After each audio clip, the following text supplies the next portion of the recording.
का विश्वास ये पार्टियां देती रही, घोषणाएं होती रही,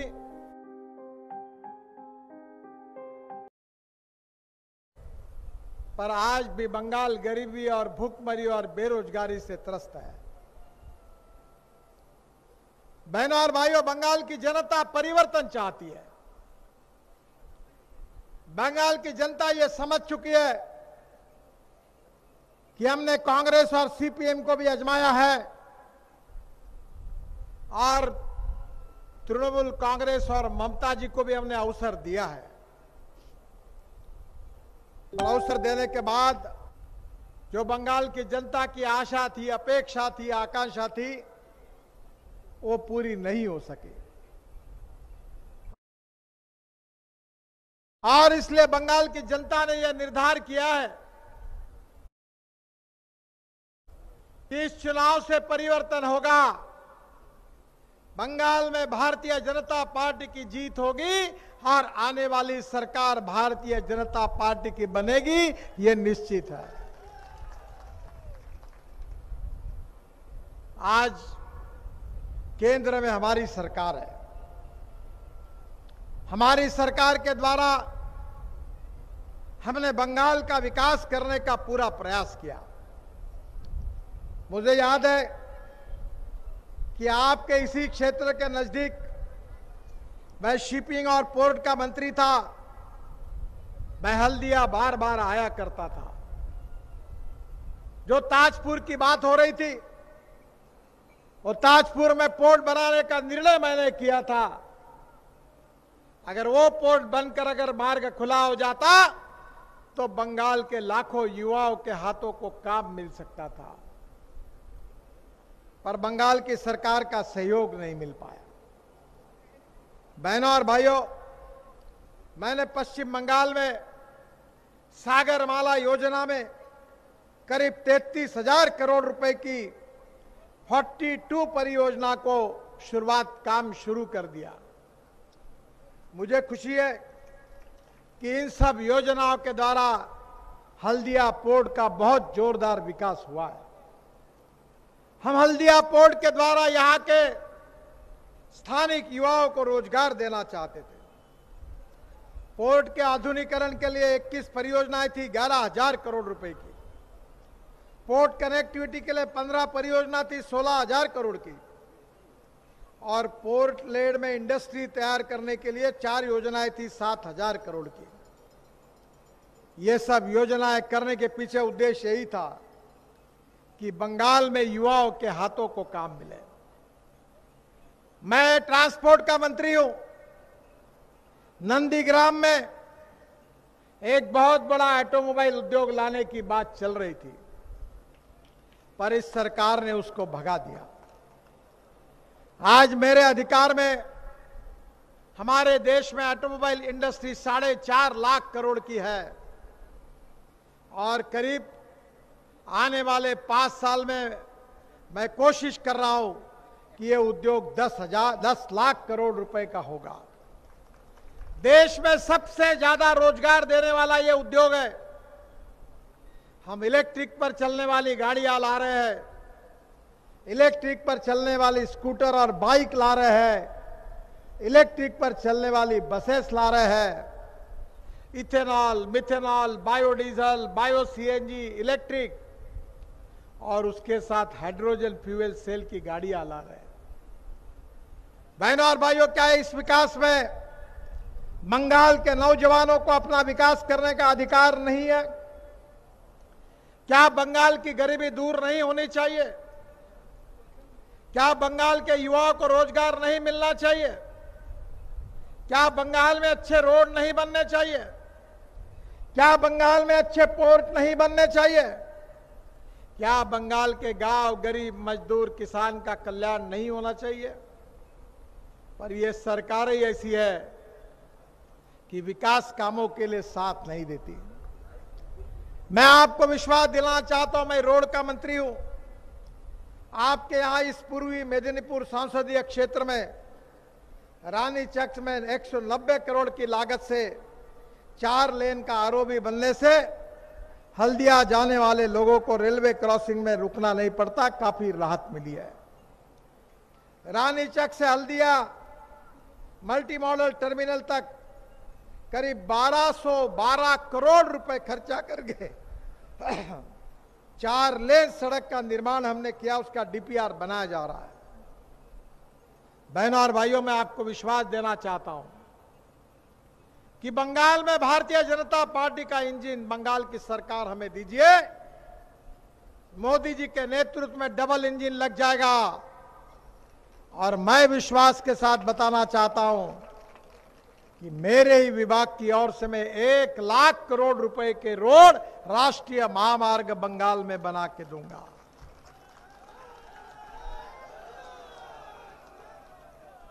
हम बंगाल का विकास करना चाहते हैं।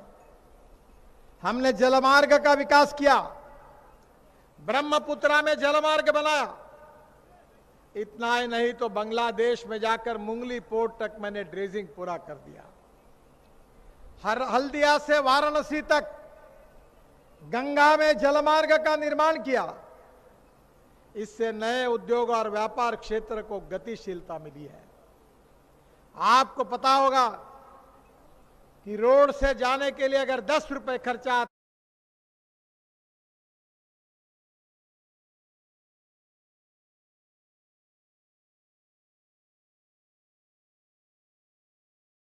है, रेलवे पोर्ट कनेक्टिविटी के लिए 15 परियोजना थी 16,000 करोड़ की, और पोर्ट लेड में इंडस्ट्री तैयार करने के लिए 4 योजनाएं थी 7,000 करोड़ की। ये सब योजनाएं करने के पीछे उद्देश्य यही था कि बंगाल में युवाओं के हाथों को काम मिले। मैं ट्रांसपोर्ट का मंत्री हूं। नंदीग्राम में एक बहुत बड़ा ऑटोमोबाइल उद्योग लाने की बात चल रही थी, पर इस सरकार ने उसको भगा दिया। आज मेरे अधिकार में हमारे देश में ऑटोमोबाइल इंडस्ट्री 4.5 लाख करोड़ की है, और करीब आने वाले 5 साल में मैं कोशिश कर रहा हूं कि यह उद्योग 10 लाख करोड़ रुपए का होगा। देश में सबसे ज्यादा रोजगार देने वाला यह उद्योग है। हम इलेक्ट्रिक पर चलने वाली गाड़ियां ला रहे हैं, इलेक्ट्रिक पर चलने वाली स्कूटर और बाइक ला रहे हैं, इलेक्ट्रिक पर चलने वाली बसेस ला रहे हैं, ethanol, methanol, biodiesel, bio CNG, electric, और उसके साथ हाइड्रोजन फ्यूल सेल की गाड़ियां ला रहे हैं। बहनों और भाइयों, क्या इस विकास में बंगाल के नौजवानों को अपना विकास करने का अधिकार नहीं है? क्या बंगाल की गरीबी दूर नहीं होनी चाहिए? क्या बंगाल के युवाओं को रोजगार नहीं मिलना चाहिए? क्या बंगाल में अच्छे रोड नहीं बनने चाहिए? क्या बंगाल में अच्छे पोर्ट नहीं बनने चाहिए? क्या बंगाल के गांव, गरीब, मजदूर, किसान का कल्याण नहीं होना चाहिए? पर यह सरकार ही ऐसी है कि विकास कामों के लिए साथ नहीं देती। मैं आपको विश्वास दिलाना चाहता हूं, मैं रोड का मंत्री हूं। आपके यहां इस पूर्वी मेदिनीपुर संसदीय क्षेत्र में रानीचक में 190 करोड़ की लागत से 4 लेन का आरओबी बनने से हल्दिया जाने वाले लोगों को रेलवे क्रॉसिंग में रुकना नहीं पड़ता, काफी राहत मिली है। रानीचक से हल्दिया मल्टी मॉडल टर्मिनल तक करीब 1212 करोड़ रुपए खर्चा करके 4 लेन सड़क का निर्माण हमने किया, उसका डीपीआर बनाया जा रहा है। बहनों और भाइयों, मैं आपको विश्वास देना चाहता हूं कि बंगाल में भारतीय जनता पार्टी का इंजन, बंगाल की सरकार हमें दीजिए, मोदी जी के नेतृत्व में डबल इंजन लग जाएगा। और मैं विश्वास के साथ बताना चाहता हूं कि मेरे ही विभाग की ओर से मैं 1 लाख करोड़ रुपए के रोड, राष्ट्रीय महामार्ग बंगाल में बना के दूंगा।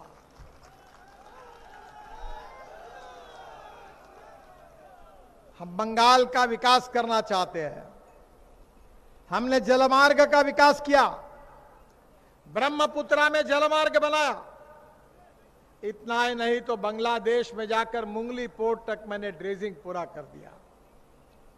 हल्दिया से वाराणसी तक गंगा में जलमार्ग का निर्माण किया। इससे नए उद्योग और व्यापार क्षेत्र को गतिशीलता मिली है। आपको पता होगा कि रोड से जाने के लिए अगर 10 रुपए खर्चा आता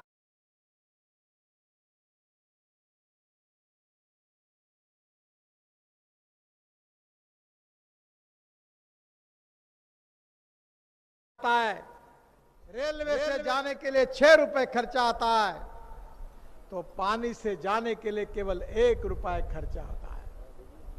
अगर हमारी लॉजिस्टिक कॉस्ट कम होगी तो बंगाल में उद्योगों की स्थापना होगी, और बंगाल में उद्योग आएंगे तो बंगाल के नौजवान लोगों के हाथों को काम मिलेगा और बंगाल की गरीबी दूर होगी। और इसीलिए बंगाल का विकास करने के लिए भारतीय जनता पार्टी ने इस आह्वान को स्वीकार किया है कि तख्त बदल दो, ताज बदल दो, भ्रष्टाचारियों का राज बदल दो, यही नारा हमने दोहराया है। और मैं आपको कहना चाहता हूं कि विकास को विरोध करने वाले, बंगाल के गरीब को और गरीब करने वाली इस राज्य सरकार को हटाना, यही बंगाल की जनता में हित में है। और इसीलिए मैं आपसे आह्वान करने के लिए आया हूं कि इसी क्षेत्र के हमारे युवा उम्मीदवार जो दमदार है, आपकी समस्या को लड़ सकते हैं, आपको न्याय दिला सकते हैं, ऐसे अरूप दास जी यहां से हमारे उम्मीदवार हैं। आप उनको प्रचंड मतों से विजयी बनाइए, कमल के फूल की बटन दबाइए, ऐसा करंट लग जाएगा कि ममता जी जिस कुर्सी पर बैठी है उस कुर्सी से 3 इंच ऊपर उड़ जाएगी, इतना जोरदार करंट लग जाएगा। आप अरूप जी को चुनकर दीजिए, बंगाल में परिवर्तन करिए, बंगाल का विकास करिए, और नरेंद्र मोदी जी के नेतृत्व में जो भारत की सरकार है उसका इंजन, बंगाल के राज्य सरकार का, भाजपा सरकार का दूसरा इंजन, और ये डबल इंजन से बंगाल की बुलेट ट्रेन, विकास की बुलेट ट्रेन तेजी से दौड़ेगी और बंगाल की गरीबी, भूखमरी और बेरोजगारी दूर होगी। यही विश्वास दिलाने के लिए मैं आपके पास आया हूं। मैं आपसे अनुरोध करूंगा कि अरूप दास जी को प्रचंड मतों से विजयी करिए और भारतीय जनता पार्टी को जिताइए। यही आह्वान करते हुए मैं अपनी बात को समाप्त करता हूं। धन्यवाद। जय हिंद। भारत माता की जय। भारत माता की जय। भारत माता की जय। वंदे वंदे मातरम। वंदे मातरम। नमस्कार। ছিল না যে স্বাস্থ্য সাথীর কার্ড দেওয়া হচ্ছে। আরে আমি তো প্রথম দিন থেকেই বলছি স্বাস্থ্য সাথীর কার্ডটা হচ্ছে ভোট কার্ড, শুধু ভোটের জন্য এই কার্ডটা দেওয়া হয়েছে। চলে যান না, প্রত্যেক পরিবার পরিজনকে নিয়ে সবারই কোথাও না কোথাও অসুস্থতা আছে। আমি দায়িত্ব নিয়ে বলছি এই ভোট কার্ডটা নিয়ে পরিবার পিছু যে কোনো বড় বড় নার্সিংহোম হাসপাতালে চলে গিয়ে দেখুন যে আপনি 1 টাকারও চিকিৎসা পাবেন। মানুষকে বোকা বানানো হচ্ছে। 10 কোটি যদি পশ্চিমবঙ্গের মানুষ হয়, 2 কোটি পরিবার যদি হয়, 2 কোটি মানুষকে যদি 5 লক্ষ টাকা কভারেজ দেয়, তাহলে যত কোটি বাজেট লাগবে রাজ্যের বাজেট তত নেই। মানুষকে বোকা বানানো হচ্ছে। আজকে টেট নেই, এসএসসি নেই, 5.5 লক্ষ স্থায়ী চাকরি আজকে আমরা দিতে পারিনি। 10 বছর রাজত্ব করছি, আরো স্থায়ী চাকরি তৈরি করা যেত বেকার যুবক যুবতীদের। তৃণমূল কংগ্রেস সেইটা তৃণমূল কংগ্রেস বুঝে গিয়ে এখন কি চাইছে শুনে নিন। নেত্রী হেরে গেছেন, বুঝে গেছেন, দল আর সরকারে থাকবে না, বুঝে গেছেন। বাংলার মানুষ পরিবর্তন হতে চাইছে। অলরেডি বাজারে খবর চলে গেছে যে নেত্রী আবার প্রার্থী হতে দ্বিতীয় সিট খুঁজছেন। যে সিট তার জন্য নিরাপত্তা, অলরেডি তিনি সেই সিট খোঁজা শুরু করে দিয়েছেন। হেরে যাচ্ছেন, বাংলায় হেরে যাচ্ছেন। মানুষ পরিবর্তনের জন্য 2021-এ মুখিয়ে রয়েছে।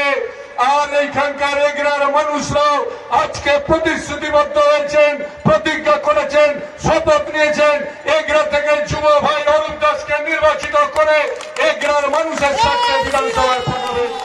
আগে প্রশ্ন করুন, যদি এত ভালো ভালো হসপিটাল করে থাকেন, যদি এত ভালো ভালো চিকিৎসার ব্যবস্থা করে থাকেন, তাহলে যখন নন্দীগ্রামে ঘটনা ঘটে এত কিলোমিটারের মধ্যে এত হসপিটাল রয়েছে, সেখানে আপনি সুযোগ পান না, আপনাকে চলে যেতে হয় এসএসকে হসপিটালে। আজকে প্রশ্ন করবেন না? চক্রান্ত করছেন কেন? না সহানুভূতির হাওয়া তোলার চেষ্টা করছেন। আরে বাংলার মানুষ অত্যন্ত সচেতন মানুষ, বাংলার মানুষ শিক্ষিত মানুষ, বাংলার মানুষ সব বোঝে। যদি কেউ ভাবেন যে ভোটে হেরে যাবার ভয় চক্রান্ত দেখিয়ে মানুষের সহানুভূতি আদায় করবেন, আমি দায়িত্ব নিয়ে বলে গেলাম কোন সহানুভূতি নয়।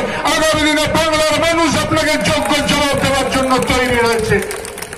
এবং আমি আপনাদেরকে বলে যেতে চাই, মাননীয় নেত্রী নন্দীগ্রাম থেকে লড়ছেন, নন্দীগ্রামের হাওয়া বুঝে গেছেন, তিনি বুঝে গেছেন যে নন্দীগ্রামে জিততে পারবে না। আজকে আপনাদের বলে রাখলাম, অলরেডি তৃণমূল কংগ্রেস বুঝে গেছে যে বাংলায় জিততে হবে না। আমি দায়িত্ব নিয়ে বলতে পারি 3 অঙ্কে পৌঁছাবে না তৃণমূল কংগ্রেস, সেইটা তৃণমূল কংগ্রেস বুঝে গিয়ে এখন কি চাইছে শুনে নিন। নেত্রী হেরে গেছেন, বুঝে গেছেন, দল আর সরকারে থাকবে না, বুঝে গেছেন, বাংলার মানুষ পরিবর্তন চাইছে, বুঝে গেছেন। এবং জেনে রেখে দিন, নেত্রী অলরেডি 7ম 8ম রাউন্ডে আবার কোন একটা জায়গা থেকে প্রার্থী হতে চাইছে। অলরেডি বাজারে খবর চলে গেছে যে নেত্রী আবার প্রার্থী হতে দ্বিতীয় সিট খুঁজছেন, যে সিটটার জন্য নিরাপত্তা অলরেডি তিনি সেই সিট খোঁজা শুরু করে দিয়েছেন। দেখিয়ে যদি ভোট হতো তাহলে জেনে রেখে দিন তৃণমূল কংগ্রেস অনেক আগেই নির্বাচনে জিততে পারত, যখন আমরা বিরোধী রাজনৈতিক দলে ছিলাম। মানুষ পরিবর্তন চেয়েছে, চমকিয়ে চমকিয়ে যেভাবে একটা সন্ত্রাস তৈরি করে মানুষকে যাতে ভোট দিতে না পারে, গণতান্ত্রিক অধিকার যাতে প্রয়োগ করতে না পারে, তার জন্য এই যে খেলা হবে স্লোগান, তার মানেটা কি? রাজনীতি তো খেলার ময়দান, খেলা হবে বলছে মানেটা কি? তার মানে তারা চাইছে, তারা বুঝে গেছে তাদের জনসমর্থন নেই, এখন ভয় দেখিয়ে ধমকে চমকে যাতে মানুষ ভোটাধিকার প্রয়োগ করতে না পারে তার ব্যবস্থা করে। বর্তমানে তারা শাসক দলে রয়েছে, তাদের কাছে সমস্ত ব্যবস্থা রয়েছে, তারা শাসক দলে রয়েছে, তাদের সঙ্গে রাষ্ট্র শক্তি রয়েছে, সেই জন্য তারা এইভাবে করছে। আর আমাদের ভয় দেখিয়ে ধমকে চমকে গাড়ি আটকে দিচ্ছে, আমাদের লোকেদের যাতে আসতে না পারে তার জন্য ব্যবস্থা রয়েছে। সুতরাং এই লোক দেখিয়ে, জনসমাগম দেখিয়ে যদি কেউ প্রমাণ করে যে তারা রাজ্যে ক্ষমতায় আসবে, আমি বলছি তারা দেওয়াল লিখন এখনো পড়তে পারিনি। দেওয়াল লিখন স্পষ্ট, 2021 তৃণমূল যাচ্ছে, বিজেপি আসছে। আগামী 24 তারিখ মোদীজি কাঁথিতে আসছেন সভা করতে, তো শুভেন্দু বাবুর পিতা যিনি শিশির অধিকারী, তিনি কি দলে আসছেন বিজেপিতে? দেখুন, আমি আবার বলছি, আমি শিশিরবাবু একটাই কথা বলেছেন, শুভেন্দু চাইলে তিনি যেতে পারেন, এবং সেটা নিশ্চিতভাবে শুভেন্দু অধিকারী, তার পিতা হন শিশির অধিকারী, সেটা তারা পরিবারের কথা বলে সিদ্ধান্ত নেবে। এ ব্যাপারে এক্ষুনি আমি কোনো মন্তব্য করব না। নন্দীগ্রামে মমতা ব্যানার্জির ঘটনাকে নিয়ে কি বলবেন আপনি? শুনুন, আমি আজকেও একটাই বলেছি যে দুর্ঘটনা, আমরাও নিশ্চিতভাবে দুঃখিত, যে কোনো দুর্ঘটনা হয়, এবং উনিও তাড়াতাড়ি দ্রুত আরোগ্য লাভ করুন, এটা আমরা চাই। কিন্তু চক্রান্তর গন্ধ বলছেন তৃণমূল কংগ্রেসের পক্ষ থেকে, আর চিফ সেক্রেটারি আর পুলিশের রিপোর্ট যেটা নির্বাচন কমিশনে গেছে, আর নির্বাচন কমিশন বলছে এটা কোনো চক্রান্ত নয়, হামলাও না, একটা দুর্ঘটনা। সুতরাং দুর্ঘটনাকে দুর্ঘটনার মতো দেখতে হবে। সেটাকে যারা চক্রান্ত বলছেন, তার মানেই এটা প্রমাণ হয়ে গেছে যে চক্রান্ত বলা মানেই প্রমাণ হয়ে গেছে, তারাও বুঝতে পেরে গেছেন জনসমর্থন নেই, পায়ের তলার মাটি আলগা, নির্বাচনে পরাজয় নিশ্চিত। তাই এখন একটা সহানুভূতির হাওয়া দিয়ে, এই চক্রান্তর একটা ব্যাখ্যা দিয়ে, তথ্য দিয়ে অন্যরকমভাবে মানুষের মনে দাগ ফেলার চেষ্টা করছেন। কিন্তু বাংলার মানুষ অত্যন্ত সচেতন মানুষ, শিক্ষিত মানুষ, বুদ্ধিজীবী, তারা ঠিক জানেন কোনটা ঠিক কোনটা বেঠিক। আগামী দিনে সেইভাবেই ভোটের ফলাফল আসবে। এসপি ডিএম সহ এই জেলার কয়েকজনকে সাসপেন্ড, এবং সেটা নির্বাচন কমিশন তাদের ব্যাপার, এটা তো আমরা রাজনৈতিক দলের পক্ষ থেকে মন্তব্য করতে পারি না। প্রশাসনিক ক্ষেত্রে তারা কি সিদ্ধান্ত নেবেন।